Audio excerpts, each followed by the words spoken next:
Assalamualaikum warahmatullahi wabarakatuh. Kembali lagi di channel Istana Misteri untuk kisah yang akan saya bawakan kali ini, yaitu sebuah kisah yang berjudul Pengalaman Mistis Penjual Putu. Dan sebelum kita lanjut ke ceritanya, tekan dulu tombol like video ini dan jangan lupa tekan juga tombol subscribe channel ini. Nyalakan juga lonceng notifikasinya agar tidak ketinggalan cerita-cerita baru dari channel ini. Dan seperti apa untuk kisah kali ini? Langsung saja kita masuk ke ceritanya.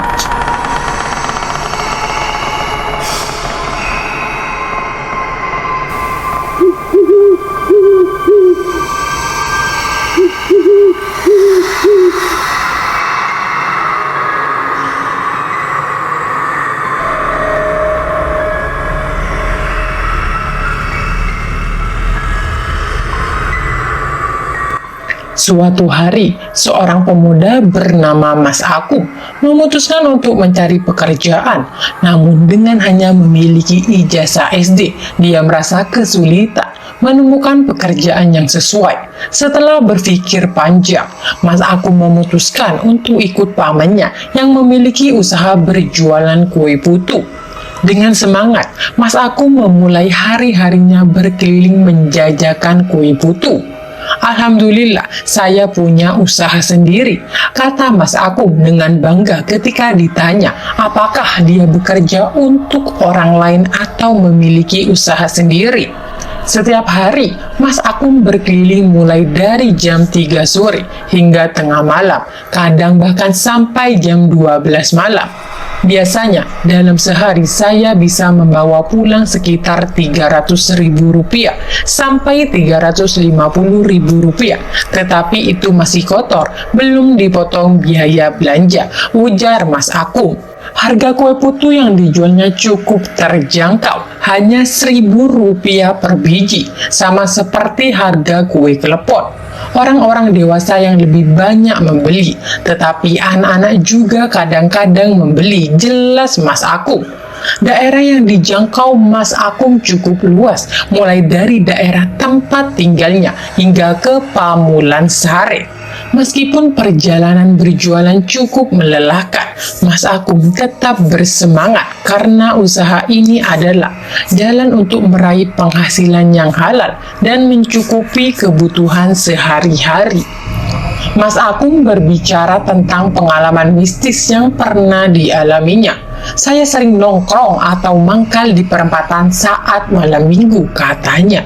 Biasanya ramai, tapi anehnya malam itu sepi sekali. Saya khawatir jualan saya tidak habis, jadi saya berkeliling lagi supaya laku.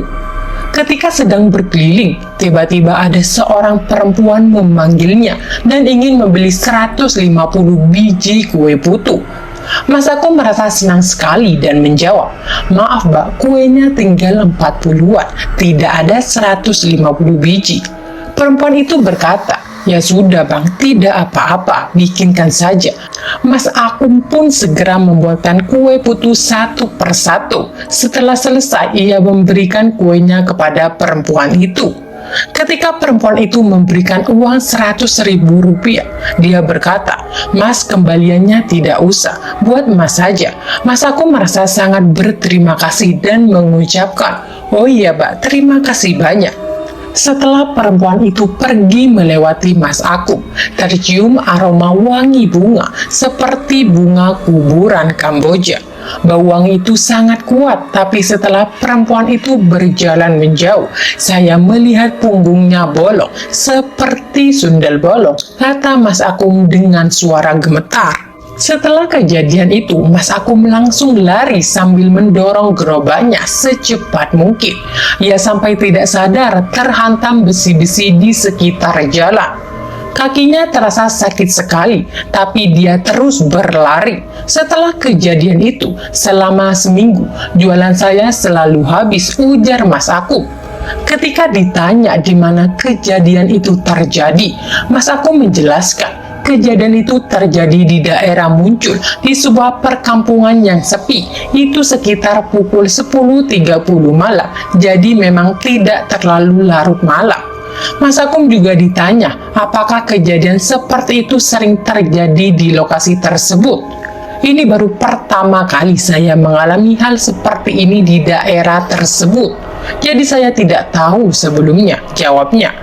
Kemudian Mas Akum menjelaskan tentang uang yang diberikan oleh perempuan tersebut. Uangnya memang benar-benar nyata, katanya. Waktu saya melihat perempuan ini sebelum berubah menjadi sosok sundel bolong, penampilannya seperti wanita cantik, pakaian yang dikenakan biasa saja seperti manusia normal. Mas Akum menambahkan tidak ada tanda-tanda pucat pada wajahnya atau ciri-ciri seperti sosok mistis lainnya. Hanya saja wangi yang tercium sangat kuat seperti wangi bunga kuburan. Mas Akum melanjutkan ceritanya, wanginya itu yang bikin saya aneh. Kenapa baunya seperti bunga kuburan? Mungkin seperti Kamboja. Kalau nanti saya melewati daerah situ lagi dan bertemu dengan sundel bolong, saya tidak akan bilang terima kasih. Saya malah akan lari bang karena takut. Dia menjelaskan lebih lanjut, saya sudah lama berjualan putu, berkeliling dari kampung ke kampung, pindah dari satu perumahan ke perumahan lain. Namun, seringkali sepi, sampai akhirnya saya menemukan perumahan dengan banyak penduduk. Pukul 10 malam saya melihat anak-anak berlarian dan ibu-ibu sedang ngobrol. Saya mendekati mereka dengan harapan jualan saya laku. Saat saya melayani pembeli dan ngobrol dengan mereka, tiba-tiba ada seorang yang menepuk bahu saya dari belakang. Ketika saya lihat, ternyata seorang bapak-bapak. Saya bertanya, "Ngapain, Pak?" Dan dia bilang, "Jangan jualan di sini, sana pergi." Karena saya melihat bapak tersebut tua dan tidak ingin ribut, saya memutuskan untuk pergi. Setelah beberapa langkah, kok tiba-tiba gelap semua, seperti tidak ada pemukiman. Saya terus berjalan dan berhenti di pos pam untuk bertanya. Bapak-bapak yang jaga pos pam bertanya lagi, "Bang, lagi ngapain?" Saya jawab, "Habis jualan, Pak." Lalu bapak itu bertanya, "Jualan di mana?" Saya jawab, "Di dalam perumahan ini." Bapak itu bilang, "Coba baca tulisan di situ. Perumahan ini sudah kosong. Barusan kamu melihat apa? Tadi ramai." Mas Akum melanjutkan, "Saya memang masuk ke dalam perumahan itu. Banyak yang membeli kue putu saya. Setelah selesai melayani pembeli, saya diberikan air minum oleh bapak yang jaga pos pam. Saya pun pamit, 'Terima kasih, Pak,' dan meninggalkan tempat itu. Dalam perjalanan, saya terus berpikir tentang siapa saja yang tadi membeli kue saya. Kemudian Mas Akum menjelaskan, awalnya suasana di perumahan itu tampak ramai, seperti perumahan yang banyak penduduknya. Saya sempat melayani pembeli, termasuk anak-anak. Namun, transaksi jual beli belum sempat dilakukan karena saya tiba-tiba ditepuk oleh bapak-bapak itu. Ketika ditanya lebih lanjut, Mas Akum bertanya, "Saya penasaran juga, bapak-bapak yang menepuk pundak saya itu sebenarnya manusia atau makhluk halus? Soalnya, seperti kata bapak jaga pos pam, di situ memang tidak ada penduduk sama sekali." Untuk bentuk perumahan yang dimasuki Mas Akum, dia menjelaskan, perumahan itu bentuknya seperti kluster yang setengah jadi. Jadi, dari tempat saya masuk ke dalam perumahan sampai keluar dari pos pam tidak terlalu jauh, hanya sekitar 10 rumah. Mas Akum menjelaskan, kalau untuk jalan di perumahan itu jalannya buntu, tidak ada jalan tembus atau jalan lain, jadi saya harus balik lagi. Kemudian, Mas Akum melanjutkan cerita tentang pengalaman mistisnya. Saya sudah lama berjualan putu sekitar 8 tahun. Biasanya saya berkeliling dari sore sampai tengah malam. Selain kejadian yang sudah diceritakan, ada satu kejadian lagi yang bikin merinding. Ketika saya berkeliling, saya sering istirahat di pos ronda. Suatu malam, setelah capek berkeliling, saya beristirahat sambil main HP. Niatnya cuma istirahat 1 jam, tapi saya ketiduran. Ketika saya bangun, ternyata sudah jam 12 malam. Saya berniat untuk melanjutkan perjalanan. Tapi, tiba-tiba saya melihat bayangan putih yang loncat-loncat. Saya pikir, waduh, ini sudah tengah malam. Apa itu pocong?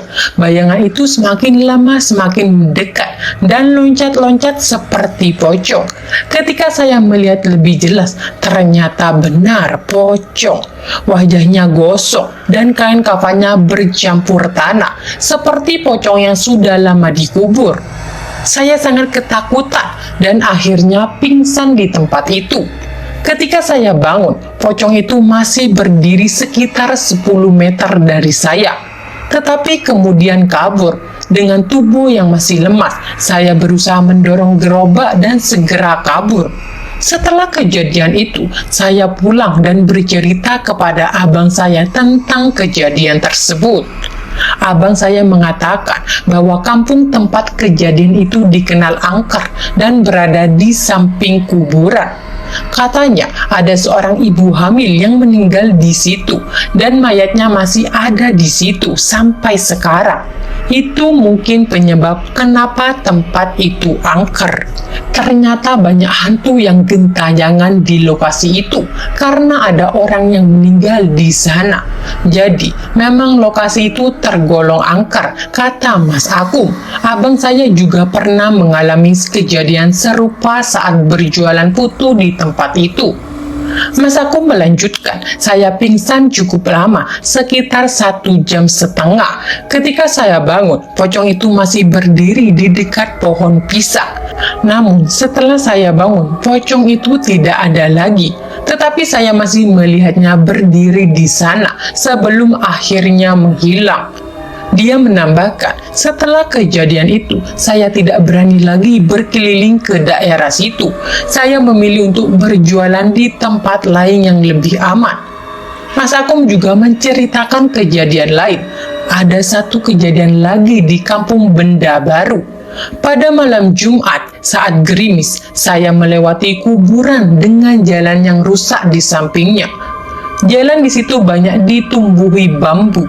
Ketika saya sedang pulang, tiba-tiba ada yang memanggil, "Bang, beli." Saya menengok ke belakang, tapi tidak ada siapa-siapa. Saya terus berjalan sambil mendorong gerobak.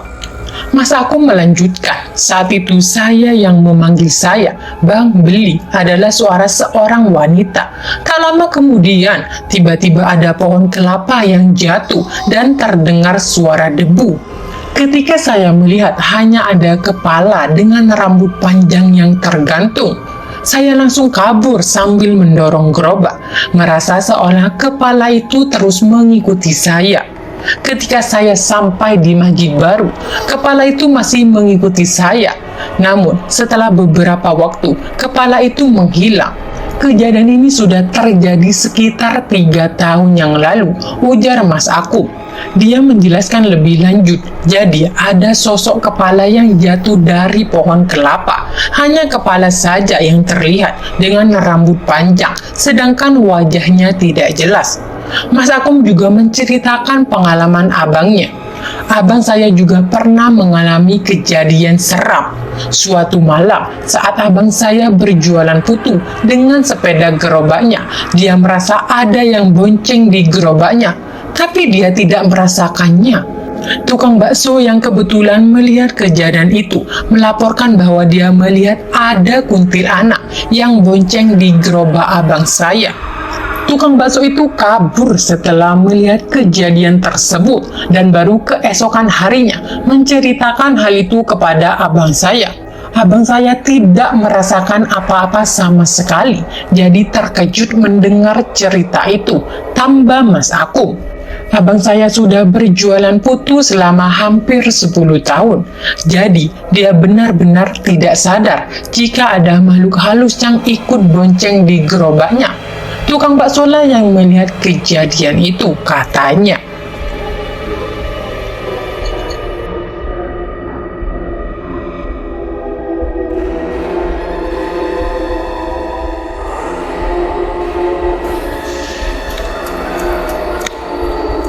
Baik teman-teman, sekian untuk kisah kali ini. Bagaimana menurut kalian tentang kisah ini? Tulis di kolom komentar. Dan buat teman-teman yang baru bergabung, jangan lupa untuk like, komen, share, serta subscribe channel ini. Dan nantikan kisah-kisah horor berikutnya tetap di channel Istana Misteri. Terima kasih. Wassalamualaikum warahmatullahi wabarakatuh.